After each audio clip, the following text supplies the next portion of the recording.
예, 강의하겠습니다. 안녕하십니까?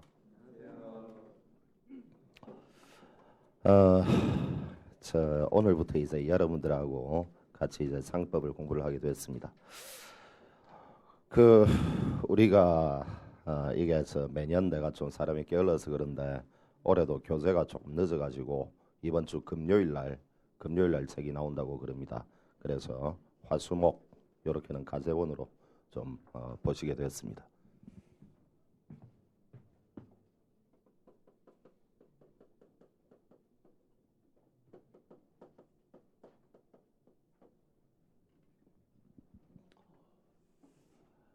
이거 원래 이제 강의를 할 때 뭐 앞에 뭐 개관, 뭐 오리엔테이션 이런 게 조금 있어야 되는데 이런 거를 제가 잘 말을 못 하거든요. 그래서 뭐 상법이란 무엇인가 뭐 근데 이런 거를 잘 못 합니다. 그냥 조금만 앞에 뭐 몇 가지만 하고 바로 진도 나갈게요.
이게 우리가 앞으로 이제 공부를 할 그 내용인데 여기에 원래 법전에는 4편하고 5편의 보험법, 배상법 이런 게 있는데 이거는 뭐 우리 시험법이는 아니고요. 나머지 것들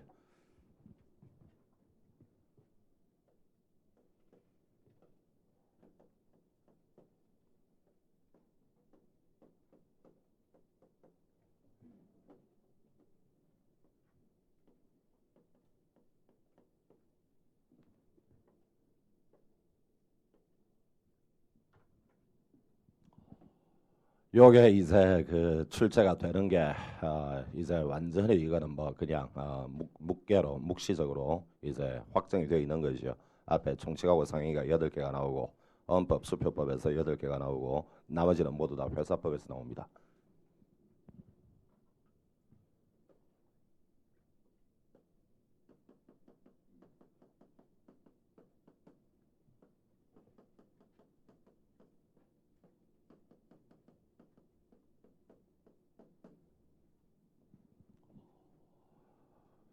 꼭 그거 같죠.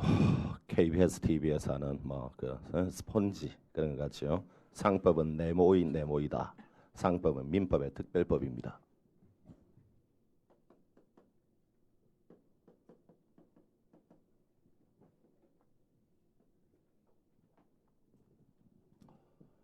이거는 뭔가 하면 모든 내용이요. 일단 깔고 하는 거는 아래쪽에 베이스로 이제 깔고 하는 건 민법입니다. 그런데 민법이요. 이게 사실은 사실을 공부하는 학생들한테도 이게 가장 힘든 과목입니다. 그리고 예를 들어서 공부를 하는 사람이 뭐 예를 들어서 지금까지 한 뭐 10시간 정도 공부를 해서 시험을 친다. 10시간 중에 거의 6시간을 민법을 공부를 합니다. 사시에서도 그렇습니다. 절반 넘게 투입이 되는 게 민법입니다. 우리는 그걸 못 하거든요. 할 수가 없는 거죠.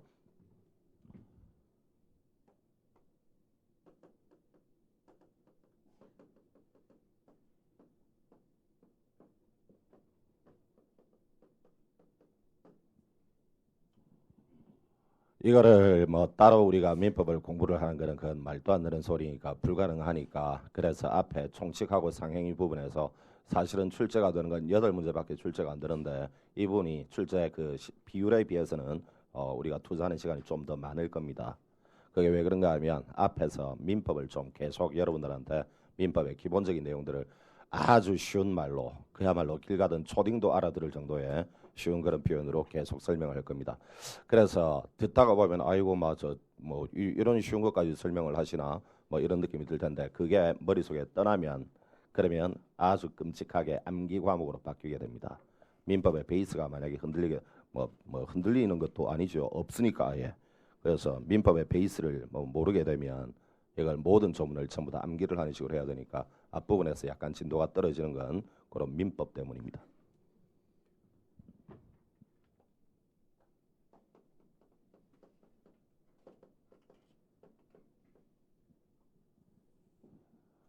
그거 하고 그 다음에 이게 출제가 되는 걸 보면은 과거에는요, 제가 회계사하고 세무사하고 상법을 강의를 한 게 올해가 보자 횟수로 한 6년, 7년째 이제 접어드는 것 같은데 7년 맞지요? 회계사 상법증 한 7, 8이 나오니까 그런데 과거에는 이게 출제가 되는 게 거의 다 조문이었습니다. 그래서 뭐 쉽게 말해서 법 조문만 달달 외우면 40문제 가운데 거의 한 25문, 한 26문제 정도는 정답이 찍어질 정도로 조문만 알아도 아주 뭐 그래서 한 예를 들어서 25문 정도를 조문으로 다 찍고 나면 나머지 15문제는 눈 딱 감고 찍기만 찍어도 거의 한 28문제 뭐 이런 식으로 이제 정답이 그런데 그 요즘은 안 그렇죠.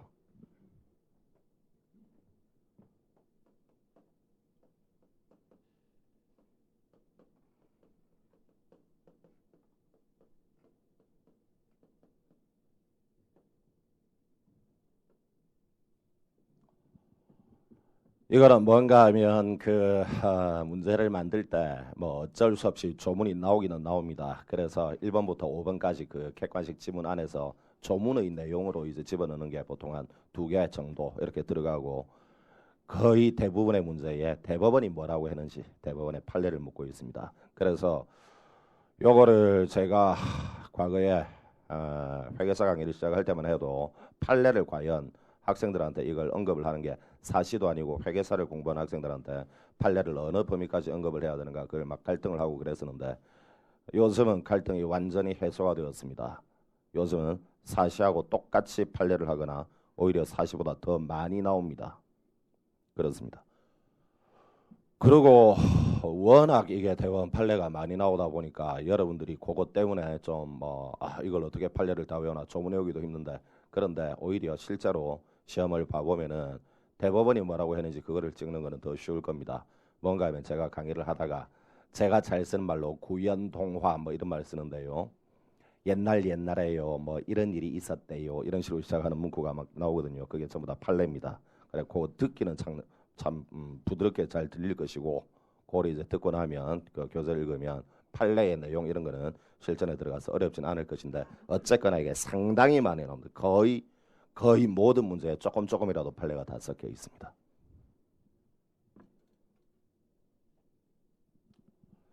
그거 하고 물론 조문은 이제 뭐 기본적으로 이제 공부를 하셔야 하는데 요 조문을 공부를 하실 때 조문을 우리가 저 나중에 여러분이 금요일 날 이제 구입을 하게 되는 상법 신강의 교재가 참 미안한 이야기인데 교재가 좀 많이 두껍습니다. 한 이번에 올해 거의 1000페이지 992 뭐 하여튼 이렇게 나옵니다. 이거를 이 두꺼운 교재를 가지고 안에 조문을 물론 숙제를 하셔도 되겠지만은 그래서 조문의 내용 가운데 실제로 우리가 그 공부를 하게 되는 조문이 말이죠. 약 1000개 정도의 조문이 있습니다. 상법전하고 언법하고 수표법.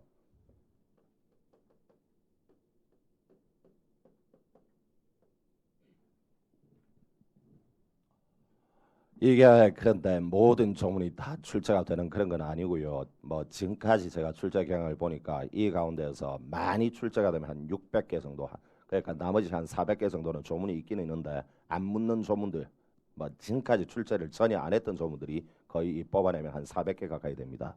그래서 이런 부분은 제가 언급을 안 할 거고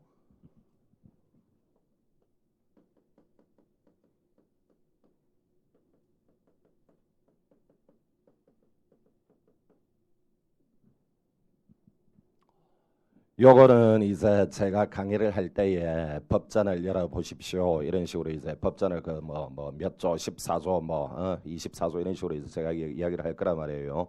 그러면 그걸 법전에다가 요거는 강의를 할 때 우리가 언급이 이루어졌던 언급이 되었던 조문이다. 어떤 식으로든 표시를 하셔야 됩니다. 밑줄을 긋든 별표를 하든 체크 표시를 하든 이런 식으로 표시를 하시면 이게 나중에 조문에 메모가 되어 있건 밑줄이 꺼져 있건 요것만 쫙 이렇게 모아보면 한 600개 정도가 될 겁니다. 요 안에서 나옵니다.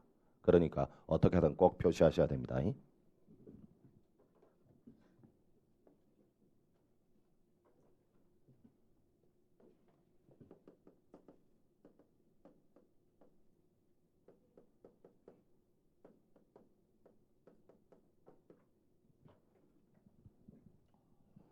그거하고 왜 이거를 이제 표시를 하라고 그러는가 하면 물론 우리가 기본서를 1000페이지 가까이 되는 기본서를 시험 치기 전에 바로 시험 치기 바로 직전 날 1000페이지를 읽고 들어간다. 그러면 참 좋은 일인데 안 될 거예요.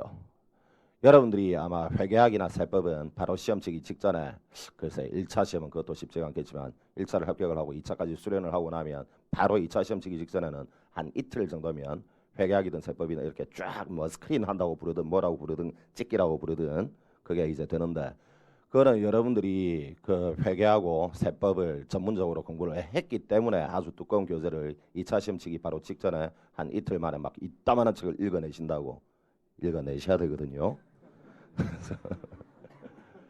그 실제로 그렇습니다. 사시 쪽에서도 민법이 그 저 교과서 두께가 약 한 보자 2,700페이지 민법이 그 정도 되거든요.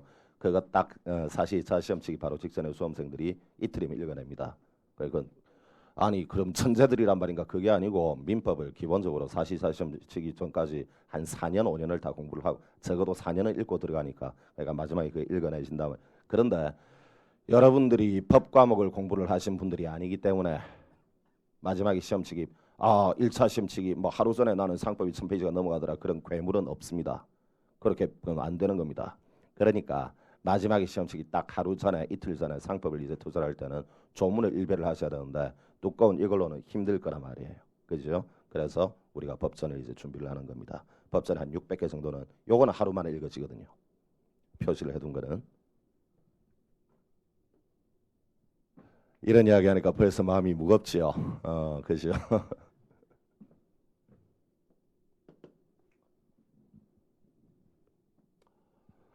그거 하고 그 다음에 또 요즘은 이론 문제가 또 나옵니다. 그러니까 최근에는 뭐 정말로 이건 뭐 저 내가 봐서는 이런 식으로 출제하는 게 바람직한지 그거는 모르겠는데 여러분들한테는 하기에 참 부끄러운 이야기이긴 한데 여러분들 그저 매년 1차 시험 치고 나서 문제가 나오잖아요. 내가 상법을 강의를 한 게 해수로 15년입니다. 사시 강의 했던 것부터 뭐 여러분들보다는 좀 많이 했죠. 내가 그런데 공인회계사 1차 시험 출제가 된 거 매년 풀어보면 시간을 딱 정해서 풀거든요. 한 25분에서 30분. 매년 2개씩 틀립니다. 만점을 받은 적이 지금까지 한 번도 없습니다.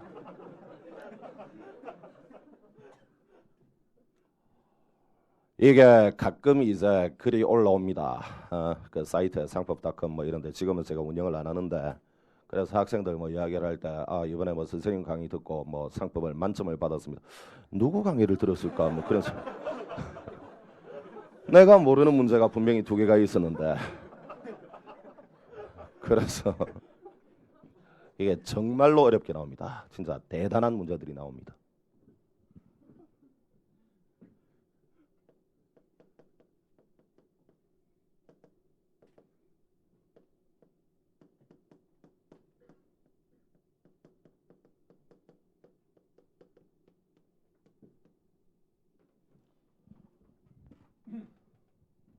이거는 그 이론, 뭐 이론이라고 부르든 학설이라고 부르든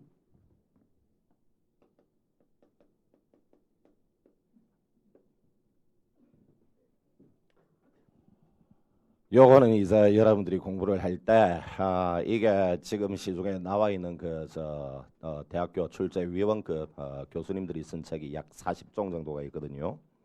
그런데 이 40종 정도가 되는 그 교과서들 가운데 적어도 하다못해 한 75%, 80% 정도의 교수들이 견해가 일치가 돼 있다. 그러면 그걸 통설이라고 부른다고요. 그거는 출제를 합니다.